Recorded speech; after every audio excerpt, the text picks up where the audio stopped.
This is StoryRobot. Welcome to r/Tales from the Front Desk.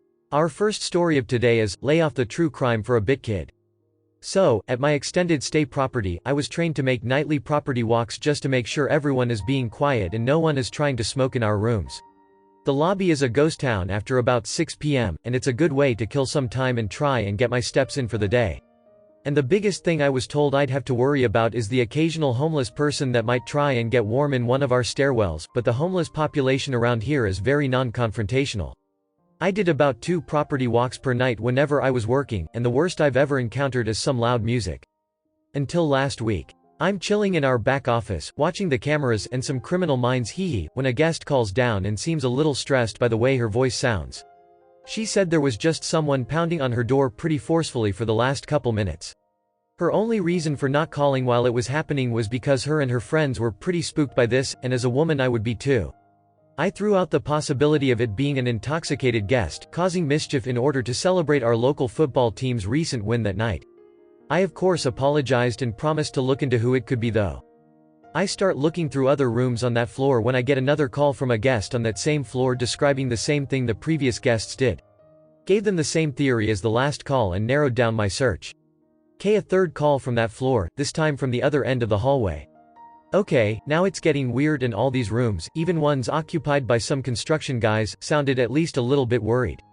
I decide it's time to do an in-person investigation. I grab the front desk keys, and for safety I put them between my knuckles Wolverine style, and head up to that floor.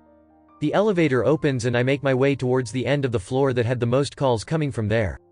As I walk, I notice a red staining along the walls. It's a dark, rusty red, and it's smeared near all the doors of the rooms that called.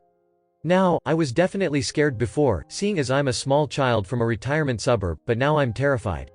I hear a door shaking at the end of the hallway, and armed with my Wolverine keys I let out a timid, "Hello?" The door stops shaking and I hear the young men inside identify me as female, and poke their heads out of the door. They said they just experienced the furious pounding as well, and that's when I decided someone needed to be called. I race down to the front desk and lock myself in the back office. I already had 911 pre-dialed on my phone, so I hit the call button and explained the terrifying situation taking place to the dispatcher. They agreed to send over some cops to walk the property for me because at this point, I feel very unsafe doing so, and tell me they'll arrive in about 10 minutes. After 7 minutes of anxiously waiting for the authorities, not 1, not 2, but 3 local police cars pull up in front of the hotel. I debrief the 6 officers now standing in my lobby while trying to avoid any awkward eye contact with their body cams. They go to check the property for me, 1 officer on each floor, and come down a few minutes later. As they approach the desk I ask about their findings. And get this, after almost 30 minutes of me and some of my guests being absolutely terrified, they found nothing. What I thought was blood was actually a sauce, and there was no one in the hallways or stairwells, much less any suspicious character. Trying to play off my embarrassment due to the fact I just pulled 6 cops away from any actual crime that may have been happening, I make a joke that my obsession with true crime probably induced some paranoia. And what looks like the lead cop looks me square in the eyes and says, "Maybe you should lay off all that stuff, keep your blood pressure down." I never thought I'd have an actual police officer tell me to not consume my true crime media. I put the adventure in my shift log because even if it's nothing, if the cops come it's mandatory to write it down. My GM the next day calls me into her office to tell me, even though it was nothing I still did exactly what she would have wanted me to do, and that she doesn't want us doing floor walks when we're by ourselves on second shift, so we can focus 100% on whatever is happening at the front desk. Our final story of today is, I'm quitting after my shift tonight. I kept telling myself that I just needed to push through for a few more months or more, so I could wait to quit until the hotel business stabilizes a bit more. But I can't do it, tonight was my last straw. And honestly, I haven't even quit yet and already I feel so relieved. The managers at this property, as much as they show their appreciation in a lot of ways sometimes, are incompetent and have shown a huge lack of communication skills and judgment. And frankly they don't care about how awful it makes them look. I can't imagine how hard it must be to manage a property with an extremely limited budget right now, but there really is no excuse. Tonight is the perfect example. We have a meeting room that can seat up to 40 people comfortably, up to 50 if needed. Tonight, as I come in for my night shift, I see that it's been sold from 5 p.m. until midnight tonight to a group using it as a group gaming space. Neat, I think, as long as they stay quiet. And they really do, they are the ideal meeting room guests. Super quiet, never asked for a thing, kept the door shut the entire time, etc. Well, midnight comes and goes, and they are still in there. I go to let them know of the time about 12:45 a.m. The door is locked and the lights are off when I use my key to open it.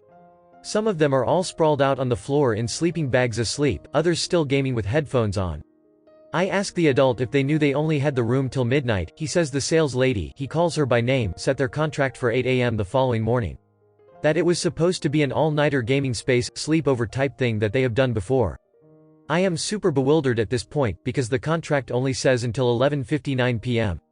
I call my front office manager, who has been known to never communicate to us and is all around not even close to qualified for his position in every way. He is just as bewildered. He tries to contact our general manager, but she isn't picking up. And this GM is a salary employee, which by the company standards means she has to always pick up her phone at any hour. He calls me back and says he can't reach her, so just to go by what the contract says. I'm super pissed by this point and already know that this is my final straw, the fact that they were so disorganized to allow this to happen.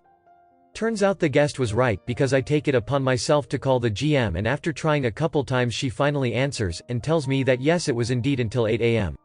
I tell her the contract doesn't say that, and it looks like there should have been a second page that actually has 12 a.m. to 8 a.m. on it, since it's technically the next day, so because of how the system draws up contracts, it would have had to be on a second page, which I don't have. The GM is furious at the front office manager for telling us all wrong, even though she told him it was overnight a few times. But the sales lady, who draws up these contracts, usually sends them to the GM, who then prints them out for us to have at the desk. So really, whose fault is it? I blame them both, they both absolutely suck at communication. This type of thing happens all the time, and it makes us at the desk look absolutely ridiculous. I tell the guest that it has been cleared up, and by this point it's almost 1:30 a.m.